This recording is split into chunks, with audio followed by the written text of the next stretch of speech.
திருநீற்றை வழங்குகிறவர்கள் அமர்ந்த கோலத்திலும் அதை பெறுகிறவர்கள் பவ்யமாக கைகளை கட்டிக்கொண்டும் துளி நீர் கூட கீழே சிந்தாமல் கைகளாலே பற்றி வாங்கிக் கொள்ள வேண்டும் என்று நம்முடைய முன்னோர்கள் இவ்வளவு தூரம் இந்த விபூதியை பற்றி குறித்து கொண்டு வருகிறார்களே, என்ன சிறப்பு? நீங்கள் கேட்கலாம், கடவுளுக்கு எதற்காக திருநீர் பூசுகிறோம்? இது நல்ல கேள்விதான். இளைஞர்கள் இப்படி குறுக்கு கேள்வி கேட்டால்தான் நமக்கும் நெடுக்காக மூளை வளரும். அவன் கேட்டான் என்னிடத்தில், ஒன்று உண்டு.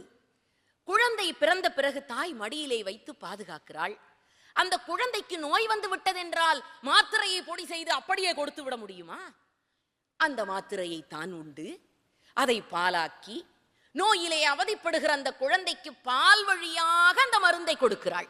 அதுபோலத்தான் ஆண்டவனும் நமக்கு வருகிற துன்பத்தை போக்குவதற்கு தானே திருநீற்றை நெற்றியிலே பூசிக்கொண்டு, வேதத்தில் உள்ளது நீரு வெந்துயர் போக்கும் நீரு, போதந்தருவது நீரு புன்மை தவிர்ப்பது நீரு, ஓதத்தருவது நீரு உண்மையில் உள்ளது நீரு.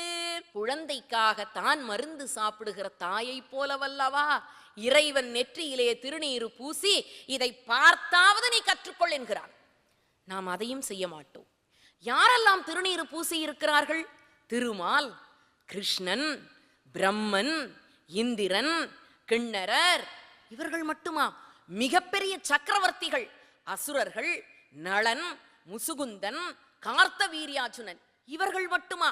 மகா மன்னர்கள், அம்பரீடன், சிபி, பரதன், யயாதி, மாந்தாதா, பகீரதன், அடுக்கிக் கொண்டே போகலாம்.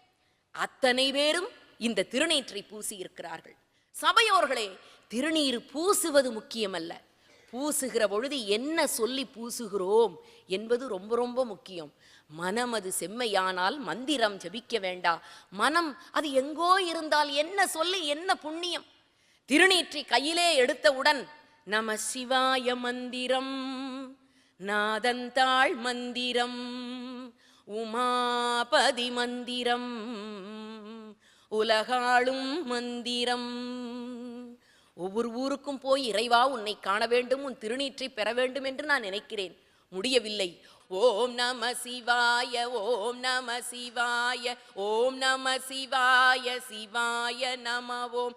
தேர்கொண்ட ஒற்றியூரில் மாணிக்க தியாகன், பாலூட்டும் சீர்காழியில் பிரம்மபுரீஸ்வரன், சீர்கொண்டாரூரில் தியாகராஜன், திருவானை காவிலே ஜம்புகேஸ்வரன்.